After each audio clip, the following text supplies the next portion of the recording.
پوچھنا تھا. جی جی. میں نے ایک حدیث پڑھی ہے کہ جب بچہ پیدا ہونے والا ہوتا ہے، یعنی پیدا ہونے سے پہلے ہی اس کا جو ہے نا وہ اس کو کتاب میں لکھ دیا جاتا ہے کہ یہ جنتی ہے یا دوزخی ہے. اب وہ ساری عمر بھی نیکیوں کے کام کرتا رہے، آخر پہ وہ کوئی ایسا کام کرے گا جس سے دوزخ میں چلا جائے گا. اور اسی طرح کوئی آدمی جو ہے وہ ساری عمر برائی کرتا رہے، غلط کام کرتا رہے، تو آخر میں کوئی ایسا کام کرے گا کہ جنت میں چلا جائے گا. تو اس کا کوئی مجھے سمجھ نہیں لگی کہ اگر وہ عمر نیک کام کرتا رہے تو آخر پہ ایک کام سے دوزخ میں چلا گیا، تو وہ جو نیکیاں کی ہیں وہ کدھر گئی ہیں، یا جو ساری عمر برائیاں کی ہیں وہ کدھر گئی؟ بہت اچھا آپ کا سوال ہے. اس روایت سے بہت سے لوگ پریشان ہوتے ہیں کہ یہ تو کوئی بہت بے انصافی کی بات نظر آتی کہ ساری عمر اس نے گناہ کیے، آخر میں ایک نیکی کر لی، یا کسی نے ساری عمر نیکیاں کی آخر میں ایک برائی کر لی. اصل میں اس کے ساتھ ایک ٹکڑا ہے جو کسی جگہ لکھا ہوتا کسی جگہ نہیں. یہی روایت جو ہے نا کئی جگہ امام اور عالم درج کرتے ہیں، پوری جگہ پر پڑھا جائے تو پھر اس میں لفظ آتا فی ما یبدو للناس کہ وہ لوگوں کے دیکھنے میں نیکیاں کرتا ہے، نیکیاں نہیں کرتا ہوتا، فراڈ بنایا ہوتا، مکار ہوتا، پہلے ہی نیکیاں ڈھونگ ہوتا اور آخر میں جا کر ننگا ہو جاتا. پھر اس کے اصل اعمال ظاہر ہوتے سے برائی سامنے آ جاتی. جو برے کام کرتا وہ لوگوں کے دیکھنے میں برا، مگر نیت نیک ہوتی ہے، کامتا رہتا ہے، شرمسار ہے، توبہ کرتا ہے، اس کے آخر میں نہیں. وہ پہلے سے نیک بد ہوتے ہیں مگر لوگوں کو یوں نظر آتے ہیں کہ یہ برا ہے یہ نیک ہے. ورنہ اللہ تعالیٰ یہ ظلم کوئی نہیں کرتا کہ پہلے وہ ٹھیک ہو تو خواب خواہ اس کو گمراہ کر دے. پہلے ہی برا ہوتا ہے، صرف لوگوں کو یہ چمکتا وہ سونا نظر آتا، حالانکہ ہوتا نہیں سر. یہ صاف اس میں ذکر آتا. اللہ نے جو کچھ لکھا ہے نا اس میں ساتھ ہی ہے کہ یہ کرے گا کام تو جنت میں جائے گا. صرف نتیجے نہیں لکھے ہوئے، وہاں کاز اینڈ ایفیکٹ دونوں ہیں کہ سبب کیا ہوگا نتیجہ کیا نہیں. اس لیے یہ بات نہ کیا کریں کہ جنتی لکھا، جنتی کے ساتھ لکھا کہ نمازیں پڑھے گا، خیرات کرے گا، حج کرے گا، جہاد کرے گا، وہ نیک اعمال ساتھ ہے. جو دوزخی لکھا اس کے ساتھ بھی ہے کہ یہ کچھ کرتا رہے گا جس کے نتیجے میں دوزخ میں جائے گا. اس لیے انسان نے جو کچھ کرنا اس کو پیشگی اللہ جانتا ہے. لکھنے لکھانے کا صرف یہی مطلب ہے. ہمیں بعد میں پتہ چلتا ہے کہ اس بندے نے کیا یہ کر لیا.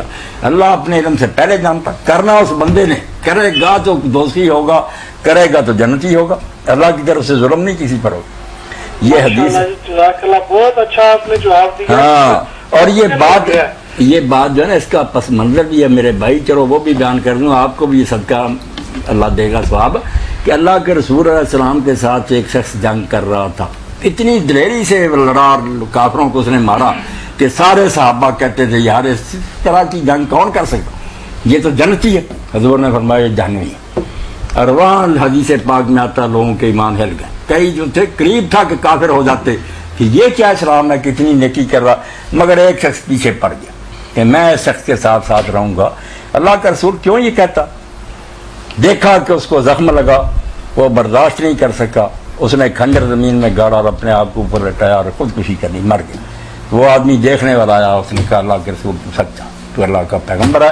واقعی اس نام مراد نے آخر میں یہ حرکت. اس لیے جو کسی نے کرنا ہوتا اللہ پیش کی جان. کرنا کرانا تو بندے نے خود ہی ہے، نہ کرے برائی. اللہ نے کوئی ظلم نہیں لکھا کہ خواہ بخواہ جو کریں گے ہم اس کا رزلٹ لکھ لیں. جی جی بات واضح. ایک سوال اگر آپ اجازت دیں کریں اجازت ہی ہماری طرف سے. اچھا، یہ میں نے مولانا مودودی صاحب کی ایک کتاب پڑھی ہے خلافت و ملوکیت. جی اس میں انہوں نے حضرت امیر معاویہ کے بارے میں اتنی کچھ باتیں لکھی ہیں کہ اس سے وہ ایسے ظاہر ہوتا ہے جیسے انہیں کوئی خارج الاسلام ہی کر دیا ہے.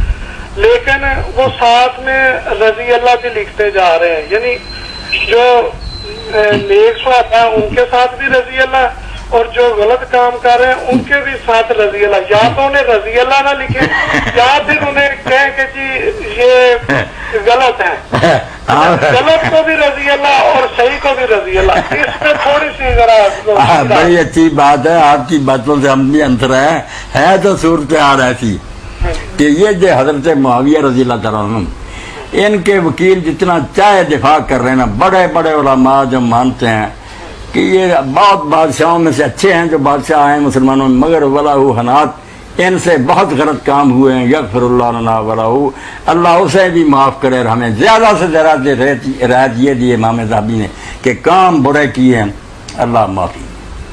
انہوں نے مولوی صاحب نے کوئی غلط بات نہیں لکھی، سب حدیثوں میں جو بھی امت کی تباہی ہے نا اس کی ذمہ داری بالکل صحیح بات ان پر۔ اللہ کے رسول نے کہہ دیا تھا کہ سب سے پہلے میری سنت کو بنو امیہ کا ایک آدمی بدلے گا۔ وہ سنت نماز روزے کی نہیں تھی، یہی تھی کہ نظام اسلامی جو ہے خلافت اس کو تباہ کر دے۔ وہ بادشاہت آ گئی، جس بت کو حضور نے توڑا تھا وہی کیسر کسرا کا راج شروع ہو گیا۔ اس لیے معمولی قصور نہیں ہوا، بالکل ہوا، باقی رہ گیا رضی اللہ عنہ۔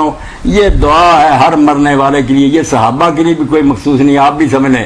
امام لکھتے ہیں سارے کہ ہر بندہ جو شربینی لکھ رہا ہے، اور کس روایت میں آ کہ صحابہ کے لیے جو مر گیا گناہ گار سے گناہ گار مسلمان رضی اللہ عنہ، اللہ اس سے راضی ہو جائے، یہ دعا ہے۔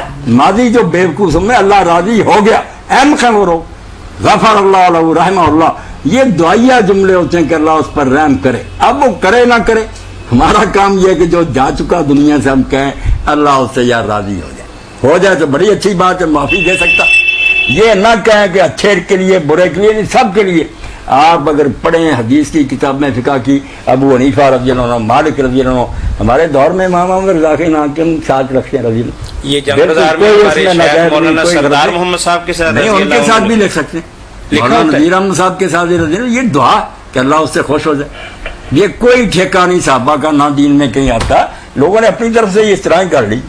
تو حضرت یہ جو کہتے ہیں کہ حق بات کریں اور جھوٹ کا ساتھ نہ دیں اور جو سچی بات ہے وہ کریں، تو یہی ہونا چاہیے۔ اس طرح تو جو انہوں نے گناہ کیے ہیں یا جو غلط کام کیے ہیں غلط بات کی، اس کو تو پھر یہ ہمارے بہت سارے علماء کرام اور مولوی حضرات انہیں خطبے میں بھی جگہ دیتے ہیں، پانچواں خلیفہ یا پانچویں جو بناتے ہیں۔ یہی دیکھیں نا، آپ نے ذکر کیا، کوئی علماء سے پوچھے کہ اہل سنت کے سارے طبقات تھے، 1000 سال سے زیادہ عرصہ خطبے ہوتے تھے، کوئی حضرت معاویہ رضی اللہ عنہ کا 5ویں خلیفہ کے طور پر نام لیتا تھا؟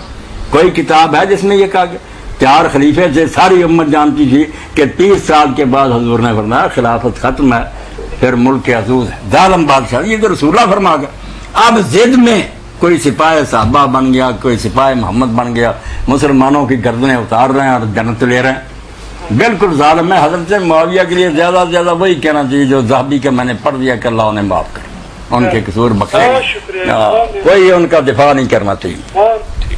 بارک اللہ، بہت شکریہ جی چلے مولانا، کوئی زکوٰۃ کے متعلق 2-3 سوال ہیں، اس سے پہلے کرنے چاہیے، جی زکوٰۃ بالکل کے تو کرنے چاہیے۔ ٹھیک ہے۔ ایک سوال یہ ہے کہ سجدہ تلاوت کیا بغیر وضو کیا جا سکتا ہے؟ جیسے میرے بھائی نے زکوٰۃ کا کام، آپ یہ لوگ یہ کریں، اگر رمضان شریف میں چاہتے جی، ہیں السلام کہ علیکم عبادت قبول ہو جائے تو پہلے مال پاک کر لیں، رمضان کو چھوڑے، اسی نے جی شعبان السلام علیکم ورحمۃ اللہ۔ غریبوں مسکینوں کو پہنچا دیں، مال پاک ہو جائیں، اس سے پھر روزے رکھیں۔ جی جی السلام علیکم ورحمۃ اللہ۔ جی السلام علیکم۔ وعلیکم السلام۔ Help line?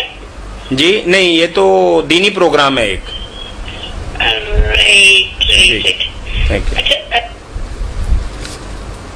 جو بات امام ابن رجب الحنبلی نے کہی وہ ہونی چاہیے کہ صحابہ کرام نیک لوگ شعبان میں مال پاک کر لیتے، رمضان میں کیا کرنا، پہلے مال پاک کرو تاکہ روزہ رکھو یا کھولو تو حلال مال سے دے دو زکاتیں۔ مولانا بھائی کا سوال یہ ہے ہو کر اپنے گھروں میں بیٹھ جائیں بیچارے، افطاری ساری پکا سکیں۔ بھائی کا سوال یہ ہے کہ کسی بندے نے کسی سے قرض لیا، اب وہ دے نہیں رہا، اور بندہ چاہتا ہے کسی نہ کسی طریقے سے لے لے، وہ اکڑا ہوا ہے، اور وہ بندہ کہتا ہے کہ چلیں اپنی رقم پوری کرنی ہے، بے شک اللہ تعالیٰ ہی سے لے لیں۔ وہ کہتے ہیں کہ زکوٰۃ جو میں ہر سال نکالتا ہوں، اس سال نہ دوں، جو فوت شدہ رقم ہے وہ زکوٰۃ کے حوالے سے پوری ہو گئی، تو کیا اس کی گنجائش ہے؟ نہیں، یہ اللہ سے چلا کی۔ السلام علیکم جو ورحمۃ مری اللہ۔ ہوئی نا پلتا کہ اس نے دینی نہیں دے رہا، یہ اس حساب میں گرنا کوئی۔ جی السلام علیکم ورحمۃ اللہ۔ وعلیکم السلام ورحمۃ اللہ وبرکاتہ۔ میں نے ایک پوچھنا تھا آپ سے۔ ہیلو جی پوچھیں بھی پوچھیں۔ زکوٰۃ کا جو ہے وہ کتنا پرسنٹ ہونا چاہیے نکالنا؟ جیسے کہ آج کہتے ہیں نا، آج کل چاندی کی جو قیمت ہو اس پہ اتنی زکوٰۃ ہو جاتی ہے فرض، تو آج کل کی چاندی کی قیمت پہ زکوٰۃ کریں؟ یہ بڑا اہم سوال ہے مولانا، کہ عام لوگ جو ہیں وہ سونے کو سامنے رکھتے ہیں، جبکہ ہماری حکومتیں جو ہیں وہ چاندی کو سامنے رکھتی ہیں۔ جی جی، صحیح کیا ہے؟ ہماری شریعت کیا کہتی ہے؟ بس آپ بالکل لائن پہ رہیے گا, آدھے منٹ بعد ہم آپ کو جواب دیتے ہیں. بالکل آپ لائن پہ رہیے گا جی, بہت شکریہ. سوال تھا نا کہ کیا زکوٰۃ جو ہے وہ سونے کا معیار رکھا جائے گا یا چاندی کا رکھا جائے گا, تو اس حوالے سے مولانا آپ کے لیے جواب دے رہے ہیں. جی مولانا فرمائیے.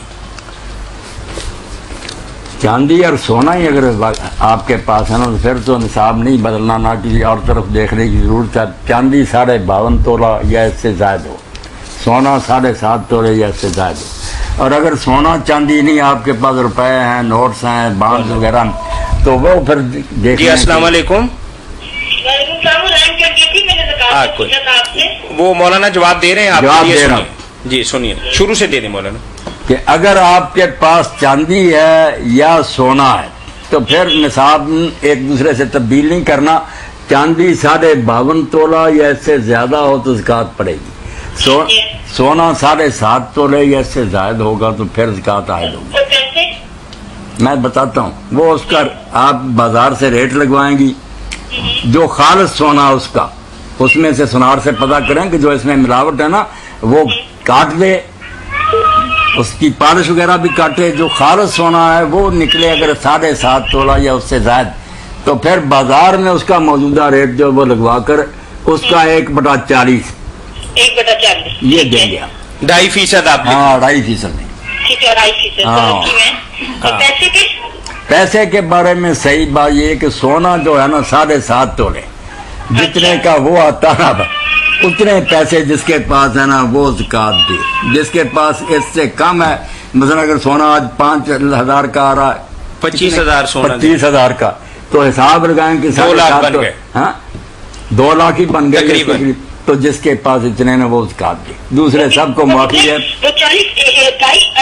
2.5% 5,000 بنے گا نا, جو 2.5%. مولانا نے بہت آسان طریقہ آپ کو بتایا کہ آپ کل رقم لکھ لیں اور اسے 40 پہ تقسیم کر لیں, وہ 2.5% ہی بنے گا. لیکن آسان طریقہ یہ ہے کہ 40 پہ تقسیم کریں, 5,000 آئے گا 2 لاکھ کا, یعنی 1 لاکھ روپے کا 2.5%. میں نے تو ایسے ہی میرا رانگ نمبر ملا تھا, تو میں نے کہا چلو میں بات کر رہی تھی, کہاں ملا ہے, مجھے تھوڑی سی انفارمیشن دے. میں آپ کو بھی اور ہمارے جو بہن بھائی جنہوں نے ابھی ہمیں جوائن کیا ہے میں بتاتا چلوں کہ یہ اسلامی تعلیمات کا پروگرام فتاوی آن لائن آپ کی خدمت میں ہر اتوار پیش کیا جاتا ہے. آپ لائیو ہمیں کال کر سکتے ہیں 080011777 عصر تا مغرب, اور رمضان المبارک کے اندر یہ پروگرام ہر روز ہوا کرے گا. آپ اس سلسلہ میں دینی رہنمائی ہم سے لے سکتے ہیں. یہ گلیکسی کیبل ہے, اس پہ براہ راست اس وقت آ رہا ہے, لائیو آتا ہے. اللہ خیر کرے. چلیں بہت شکریہ. بارک اللہ. وعلیکم السلام. وضو کے متعلق آپ فرما رہے تھے اس دور میں آپ سمجھ لیں کہ یہ نوٹس وغیرہ جو ہے نا, یہ پیسہ اس کے لیے نصاب سونا ہی ہے. چاندی جو ہے نا 52.5 تولے, اس سے کیا امیر بننا, ایک مہینے کا خرچہ بھی نہیں. اس میں تھوڑا سا تضاد جو ہے وہ حکومتوں نے پیدا کیا ہوا ہے کہ اب آپ کی حکومت تو 15-20 ہزار روپے بھی اگر کسی بندے کے بینک کے اندر جمع ہے اس کو صاحب نصاب سمجھ کے اس کی زکوٰۃ کاٹتی ہے, حالانکہ وہ پورے شہر سے بیچارہ شہر زکوٰۃ اکٹھی کرتا ہو. 12-13 ہزار یا 15 ہزار روپے میں اس دور کے اندر 2 بچے کیسے پالے جا سکتے ہیں؟ ہمارے یہ جیولرز وغیرہ ہیں, ان سے پوچھ رہے تھے کہ 7.5 تولے کا اس وقت کیا ریٹ ہے. جو رقم نا وہ نصاب ہے, اس سے کم پر کوئی زکوٰۃ نہیں, زیادہ جو ہوگا اس پر زکوٰۃ دے. حکومت کیوں یہ چاندی کو کنسیڈر کرتی ہے؟ بس یہ کوئی اس کی نت نہیں ہے. خود فقہا جنہوں نے لکھی باتیں وہ کہتے ہیں ہمارے پاس دلیل تو کوئی نہیں, ہم اس لیے کہ چلو مسکینوں کا بلا ہے, تھوڑے پر زکوٰۃ لگا دو. اس دور میں چلو یہ مناسب بات تھی. اب سوچنا چاہیے کہ 52.5 تولے چاندی سے سال کسی کا گزرتا ہے, 1 مہینہ نہیں گزر سکتا. اس لیے اب نصاب نہیں یہ ہونا چاہیے, سونا جو ہے یہی ہونا چاہیے. ٹھیک ہے.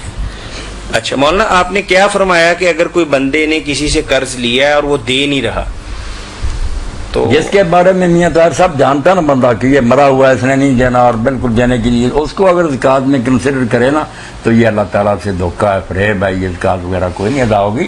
پہلی جو بات ہوئی وہ ہے کہ وہ دینا چاہتا ہے غریب, مگر اس کے پلے نہیں. جانتا آدمی کی نیت نیک ہے, دینا چاہتا ہے نہیں پیسے, اس کو اگر سمجھ لینا کہ میں نے زکوٰۃ میں جو اس کے دینا کر رہا وہی شمار کر لیا, آپ کی مرے ہوئے کو شمار کرنا, چلیں جیسے چلاکی